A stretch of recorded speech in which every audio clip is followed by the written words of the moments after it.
ஓகேப்பா, பாண்டிச்சேரி வெற்றி கழகத்துக்கு இன்னைக்கு உறுப்பினர் சேர்க்கையை தொடக்குறோம். யார் வந்தாலும் சேர்த்துருவோம். நமக்கு எண்ணிக்கை தான் முக்கியம். ஆரம்பிச்சலாமா? இதை விட ஒரு நல்ல கட்சி நீ பாத்துருவியாடா? வேலை இருக்குடா. பாண்டிச்சேரியில தேவத்து நிக்கிற எல்லாரும் டெபாசிட்டா. பாண்டிச்சேரி வெற்றி கழகம்டா. வாடா மாப்பிள்ள சேரலாம்டா. வாங்க வாங்க. நான் ஆல்ரெடி சேர்ந்துட்டேன்டா.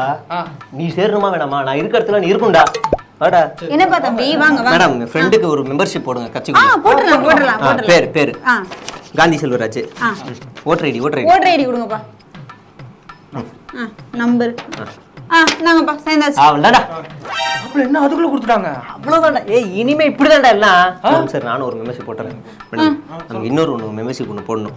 சரி சொல்லுங்கப்பா, பேர் சொல்லுங்க. பாத்திமன். அப்படியே லியோ பேர்ல ஒன்று. ID, voter ID. இந்த நம்பர் இது ஒன்று, இது ஒன்று அடிச்சு விடுங்க. நாங்க ரெண்டு ஆளுக்கு ஒன்று வச்சுங்க. யாருக்கு போட்டப்போ? எனக்கு தான்டா. ஏற்கனவே போட்டேன்னா சும்மா வாங்கி சாம்பிளுக்கு வச்சுக்கலாம்டா. சேஃப்டிக்கு ஒரு 10-15 ஐடி கையில் வச்சுக்கோ. நம்மடா 10-15 இது வரைக்கும் எத்தனை போட்டிருக்க? அது 20 மேல போதுமாப்ல. என்னடா சொல்ற? உனக்கு வேணுமா போடுறியா? இன்னொன்னு போடுறியா? இன்னொன்னு போடு போடு. மேடம் நம்ம ஃப்ரெண்டுக்கு ஒன்று, இன்னொன்னு ஃப்ரெண்டுக்கு ஒரு மெம்பர்ஷிப். சொல்லுப்பா. பேரு வந்து ஜோசப் விஜய். ஓ, தளபதி பெயர் கொண்டவரா? சரி. Voter idea? இதோ ஒரு நிமிஷம் மேடம். கூகுள்ல போட்டேன். தேவடா மேடம். ஓகே. தளபதியின் முகம் கொண்டவரா? சரி. ஜாடியில இருப்பாரு. வாழ்த்துக்கள். நாங்க அவருக்கு வாழ்த்துக்கள் சொன்னேன்னு சொல்லுங்க. இந்த இதுக்கு நம்ம மெம்பர்ஷிப் போட்டுச்சுப்பா. போட்டீங்க. இதுக்கப்புறம் பாண்டிச்சேரி வெற்றி கழகத்தோட உறுப்பினர் இவரு. அப்படியா? உறுப்பினரா? ஆமா. சரி, இன்னொரு ஆள் இருக்காரு மேடம். டிரைவர் பேர் சைமன். அடடே, நம்ம தளபதியோட எதிரி அவர் கூட நம்ம கட்சியில சேர்றாரா? இருங்க, வேகமா போட்டு தரேன். இவருக்கும் போட்டாச்சா? போட்டாச்சு. எப்படி என்னடா அது உறுப்பினர் சேர்க்கை? இந்த மாதிரி நான் பார்த்ததே இல்லையா? சும்மா வாடா மாப்பிள்ள, அடிச்சு விடுற வாடா. நாளைக்கெல்லாம் மோடியை சேர்க்க போறோம் உள்ள. வாடா ஆரம்பிப்புமாப்பா. அதாவது நீங்க பாத்தீங்கன்னா அந்த உள்ள மற்ற கட்சியெல்லாம் மற்ற வார்டு தொகுதியெல்லாம் பாத்தீங்கன்னா வந்து 200-300 பேர் தான் இருக்கிறாங்க. ஆனா நம்ம தளபதி கட்சியில பாத்தீங்கன்னா 2000-3000 பேர் இருக்கிறாங்க.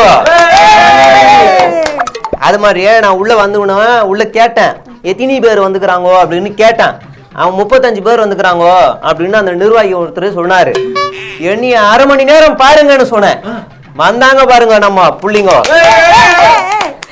அதான் நம்மளுடைய வெற்றி. அதுதான் நம்மளோட நாடி நரம்பு, இதயம், கண்ணு எல்லாமே நம்ம தளபதிக்காக மட்டும்தான். தம்பி தங்கச்சி இங்க பாருமா, தளபதி பெயர் கொண்ட தலைவர் வாழ்க. பேர் சொல்லாதம்மா, பிடிக்காதம்மா, அப்படி பேசக்கூடாது. ஏன்னா இன்னைக்கு ரோட்ல 10 காரு போகுதுன்னா 7 காரு நம்மளோட கொடி கட்டின காரு. சரிங்களா? அதனால சொல்றேன் நான். புரியுதா? இப்ப எல்லார்ட்டும் உங்ககிட்ட ஒரு கேள்வி கேட்கிறேன். மக்கள் இயக்கத்துல இருக்கும்போது ஒரு அடையாள அட்டை ஒண்ணு கொடுத்தோம்ல, பதவி கார்டு. அது யாரெல்லாம் வச்சுக்கிறீங்க? கை தூக்குங்க. யாரெல்லாம் வச்சுக்கிறீங்க? வச்சிருந்தாதான் ஏதோ பதவி கொடுப்பாங்கன்னு நினைக்கிறேன். நம்ம தான் வாங்கிட்டோம், தூக்கிடுவோம். ஆமா, அந்த QR கோடு போட்டு கையெழுத்து போட்டு வச்சுக்கிறீங்களா? இத்தனை பேர் வச்சுங்களா? யோசிச்சு கை தூக்குறீங்களா? சரி, கீழே போடுங்க. சும்மா கேட்டேன். அது கார்டு சும்மாதான். இனிமே வேலை செஞ்சானாதான் உங்களுக்கு இனிமே பதவின்னு சொல்லிட்டாரு தலைவர். சரியா? கொஞ்சம் தள்ளாதீங்கப்பா. சரிங்களா? அப்புறமா தலைவர் ஷூட்டிங் முடிச்சுட்டு வந்த உடனே ஒரு ஹாப்பி நியூஸ் இருக்குது. எல்லாரும் சுற்றுப்பயணம் போறாரு தலைவர். எல்லா ஊருக்கும் வருவாரு. புரியுதுங்களா?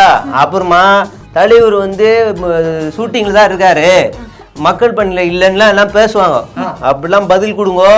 தலைவர் நேத்து கூட மக்கள் பணியில இருந்திருக்கிறாரு. அப்படியா தலைவரே? அப்படி என்ன மக்கள் பணி? நேத்து ஒரு காலேஜ்ல ஷூட்டிங் முடிச்சுட்டு அவர் வெளில வரும்போது ஃபேன்ஸை பார்த்து கை கட்டி டாட்டா காமிச்சாரு. நேத்து கூட மக்கள் பணியில இருந்தாருன்றது நீங்க எல்லாத்தையுமே சொல்லணும். புரியுதா? ஓகே போய் இப்ப எல்லாரும் போய் வேலையை பாருங்க. போங்க. அன்பிற்கினிய சொந்தங்கள் அனைவருக்கும் வணக்கம். வருகிற நவம்பர் 27 கடலூர்ல நம்முடைய மாவீரர் நாள் நடத்த இருக்கிறோம். ஏராளமான தமிழ் சொந்தங்கள் வரும்னு அந்த இடத்துல கேட்டுக்கொள்கிறேன். இந்த கூட்டத்திற்கு மானம் உள்ளவர்கள், ஈனம் உள்ளவர்கள், ரோசம் உள்ள தமிழர்கள், ஒரு தாயின் பிள்ளைகள் மட்டும் கண்டிப்பாக வருவார்கள் என்று எதிர்பார்க்கிறேன். மீதி யார் வரலைன்னா அவங்க எல்லாம் யாருன்னு உங்களுக்கு தெரியும். அண்ணன் சொல்லியிருக்கலாம், கோவத்தில் சொல்லியிருக்கலாம், அது ஏன் கட்சி இருந்தால் இல்லைன்னா போன்னு. அந்த மாதிரி மனசில் வச்சுட்டு வராமல் இருக்காதீங்க. அதே நேரத்தில் போதிய நிதி, திரள் நிதி கொடுத்து, ஈன்ற உதவி கொடுத்து விழாவை சிறப்பு செய்யுமாறு கேட்டுக்கிறோம். வழக்கம் போல் இந்த மாநாடுக்கும் கணக்கு கேட்டுறாதீங்க. மாவீரர் முடிச்சதுக்கப்புறம் கிடைக்காது. என்ன என்ன என்ன இது ஒரு சரி என்ன முக்கியமான விஷயம் என்ன? கடலூர்ல அந்த இது நடத்த முடியாதானே? ஏன் என்ன அந்த மாவட்ட செயலாளர் அவங்க இவங்க எல்லாருமே கட்சி தாவிட்டே இருக்காங்க. ஒரு விக்கெட்டா விழுந்துகிட்டு இருக்கேன். கூண்டோட போறாங்க. எந்த கட்சி போறீங்க? அந்த டிவிக்கே அது என்ன கட்சி? ஆனா தமிழக வாழ்வுரிமை கட்சி, அப்புறம் தமிழக வெற்றி கழகம். டிவிக்கே வீடு தம்பி. நமக்கான சொந்தம் நம்ம ஆளு கட்சி வராங்க. நம்ம நிதி வருது நம்ம நடத்துறோம். அண்ணா நிதியே வர்றது இல்ல, அங்க நிதியே கொடுக்க மாட்டாங்க. வருது நிதி வரும் நிதி வேற இடத்துல வைக்கலாம்னு வீடியோல சொல்லுங்க. நிதி வந்து அவனுக்கு நீ வரேன். என்ன நிதி வந்தா நான் வீடியோ ஆன் பண்ணிட்டேனே. அன்பிற்கிடையே தமிழ் சொந்தங்கள் அனைவருக்கும் வணக்கம். கடலூரில் திட்டமிட்டு இருந்த அந்த கூட்டம் சில பல காரணங்களால் மழை வெள்ளம் காரணமாக செங்கல்பட்டில் நெடுஞ்சாலையில் நடத்துகிறோம். இது வந்து மானமுள்ள தமிழர்கள், ஈனமுள்ள தமிழர்கள், ரோசமுள்ளவர்கள், ஒரு தாய் பிள்ளைகள் இவர்கள் எல்லாரும் நிச்சயமாக வருவார்கள். மீதி வராதவர்கள் யார் உங்களுக்கு தெரியும். உங்களால் நீண்ட உதவியை கொடுக்குமாறு கேட்டுக்கொள்கிறேன். பார்த்து கொடுங்க. 200 கொடுக்குற தங்கச்சி, நீ 200 கொடுக்குற? அண்ணன் வண்டி காரில் திருமுனை வரைக்கும் இப்போ தாங்குமா அந்த பெட்ரோலுக்குது? நீ கொடுக்கவே இல்லை. இன்றைக்கு இலைக்கட்சி கூட்டத்திற்கு வருகை தந்திருக்கும் அனைவருக்கும் வணக்கம். முதலாவதாக திண்டுக்கல் அவர்கள் பேசி ஸ்டார்ட் பண்ணி வைப்பார். பேசுப்பா, தைரியமா பேசு. என்ன எதுக்கும் பயப்படாத, இருந்தாலும் ஓப்பனா பேசுறேன். நம்ம ஏன் தோத்துன்னே இருக்குல்ல, ஏன் தோத்தோம்? கெட்ட நேரம், நம்ம கட்சிக்கு கெட்ட நேரம். 2021 சனி ஏறி ஆடுது, 2019 அப்பயும் நம்ம ஆடுது, இப்போ இந்த நாடாளுமன்ற தேர்தலையும் ஆடுது. எல்லாம் அப்படியே தோத்துக்கிட்டே இருக்கணும். அதான் சொல்கிறேன், கெட்ட நேரம். அதனால இப்போ நமக்கு நல்ல நேரம் அடிச்சிருச்சு சொல்கிறேன். இப்போ நம்ம மற்ற கட்சியெல்லாம் பார்த்தீங்கன்னா கூட்டணி நல்லா பலமாக இருக்குது. ஆனால் நம்ம கூட்டணியை பாருங்கள், மோசமாக இருக்குது அப்படின்னு பாசமாக கேட்குறாங்க, அன்பாக கேட்குறாங்க அவங்க. ஏன் அப்படி நம்ம கூட்டணி இப்படி இருக்குது அப்படின்னு நான் வந்து நீ ஓப்பனாகவே சொல்கிறேன். கூட்டணி பேச்சுவார்த்தைக்கு வரவங்க என்ன செய்கிறாங்க? 20 சீட்டு கொடு, 50 கோடி கொடு, 100 கோடி கொடு அப்படிங்கிறாங்க. எப்படி நம்மளால் அதை கொடுக்க முடியும்? பிடிக்கலன்னா ஸ்வீட் பாக்ஸ் வேணான்னு விட்டறிஞ்சு போயிடுறாங்க. சரி ஓகேன்னு சொல்லி வந்தாங்கன்னா நைட்டு வரைக்கும் ஓகே சொல்லிட்டு விடிஞ்சதும் வேறு கூட்டணிக்கு போயிடுறாங்க. அப்படி இருந்தால் இவர் பாவமா இல்லையா? சொல்லுங்கள். இவர் என்ன செய்வார்? எப்படியாவது கஷ்டப்பட்டு இழுத்து பிடிச்சி உட்கார வச்சு பார்க்கலாம் தான் முயற்சி செய்கிறாரு. மன்சூர் அலிகான் மாதிரி ஆளுங்க வந்து இது பண்ணி இது சொல்கிறேன். நான் SPD கட்சியெலாம் வராங்க. யாரு இந்த பழமா காசு வாங்கினதா? அது தெரியலையே. இந்த ஸ்வீட் பாக்ஸ்லாம் திருப்பி கொடுங்க. அது தெரியலையே. முருசா காசு வாங்கினது யாருன்னு தெரியல. ஆனால் எனக்கு வாங்கினாங்க யாரோ. அது சொல்லுங்க, நான் தைரியமா சொல்லுங்க. இல்லை, அது தலைவரே வந்து பல இடங்களில் பல விஷயத்த பேசாதீங்க, திரைமறைவில் பேசாதீங்க அப்படி இப்படின்னு சொல்லியிருக்கிறாரு. கூட்டணி பற்றி முக்கியமாக எங்கேயுமே பேசாதீங்கன்னு சொல்லியிருக்காரு. அதனால நான் இப்போ எதையுமே சொல்ல மாட்டேன் ஓப்பனாக. அவரே சொன்னார். அதனால் நான் என்ன முடிவெடுத்துருக்கேன்னா, நீங்களே கூட்டணி பற்றி பேசுங்க, நீங்களே முடிவெடுங்க, நீங்களே முதலமைச்சராயிருங்க அப்படின்னு ஒரு கும்பிடு போட்டு வந்துட்டோம் நாங்கள். உங்களதான் குத்தி காமிச்சு பேசுறாரு தலைவரே, நோட் பண்ணிக்கோங்க எல்லாத்தையும். புரியுது. அதனால நம்ம வர தேர்தலில் நம்ம எப்படியாவது ஜெயிக்கணும், ஒன்று சேர்ந்து ஜெயிக்கணும். அது ஏதாவது நம்ம வந்து பார்க்கணும். ஏன்னா இவர் வந்து கடவுளால் அனுப்பப்பட்டவர். நேத்தா எம்ஜிஆர் சொன்னா இன்னைக்கு இவர் கடவுளாலே அனுப்பப்பட்டவர். அப்படி சொல்லியாவது நம்ம அப்படியே ஜெயிக்க வைக்கணும். உங்களை கிண்டல் பண்ணிட்டே இருக்காரு தலைவரே. இப்போது அடுத்ததாக கோல்டு பெல் அவர்கள் பேசுவார்.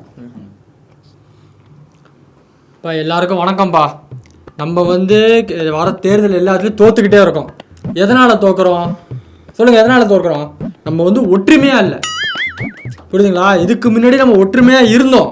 ஆனால் இப்போ நான் கருத்து வேறுபாடால் பிரிஞ்சிருக்கோம். கருத்து வேறுபாடு இருக்கக்கூடாதுப்பா. ஒரு கட்சிக்குள்ளே கருத்து வேறுபாடு இருக்கவே கூடாது. அப்படி இருந்தாலும் ஒற்றுமையாக இருப்போமே. இப்போ ஒரு குடும்பம் இருக்குன்னா அண்ணன் தம்பி இருக்க மாட்டாங்களா? 2 பேரும் கருத்து வேறுபாடு இருக்காதா? அதுக்காக சண்டை போட்டா இருக்கிறது இல்லை? கரெக்டாக தானே? அதெல்லாம் அப்படி பாருங்க தலைவரே, உங்களை தான் சொல்றாரு. புரியுது.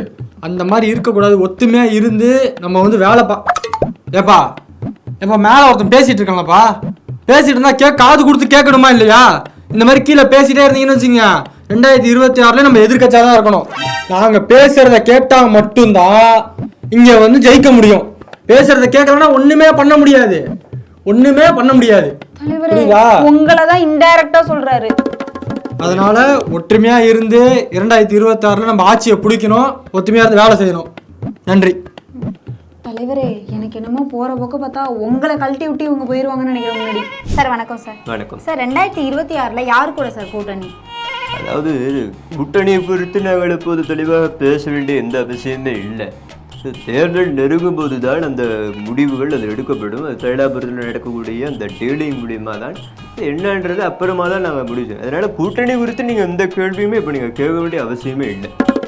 இல்லை சார், இப்போ கூட்டணி வைக்கிறேன் அப்படின்னு சொல்றீங்க, அப்போ அது யார் கூட வைப்பீங்க? அதான் அந்த கூட்டணி தேர்தல் தேதி அறிவித்த பிறகு அது என்னன்றதை முடிவு செய்வோம். இப்போ ஏற்கனவே நாங்கள் அந்த இலை கட்சியோட வச்சுருந்தோம். அந்த டைமில் அங்கே நடந்த அந்த டீலிங் எங்களுக்கு ஓரளவுக்கு ஓகேவாக இருந்துச்சு. முன்னாடி வரைக்கும் டயர் நைக்கி அப்படி சொல்லிட்டு இருந்தாலும் அந்த டைம் அந்த டீலிங் எங்களுக்கு ஓகேவாக இருந்தாலும் நாங்கள் கூட்டணியை வச்சுருந்தோம். அதுக்கப்புறம் மறுபடியும் பார்க்கும்போது அதே கூட்டணி அவங்க பேச்சுக்கு வந்தாங்க. தெல்லாபுரத்தில் விட கூட்டம் நடந்தது. ஆனால் விடிஞ்ச உடனே ஒரு ஃபோன் கால் வந்து அந்த டீலிங் இன்னும் நல்லா இருந்ததுனால நாங்கள் அந்த டீலிங் போயிட்டு வச்சுட்டோம்.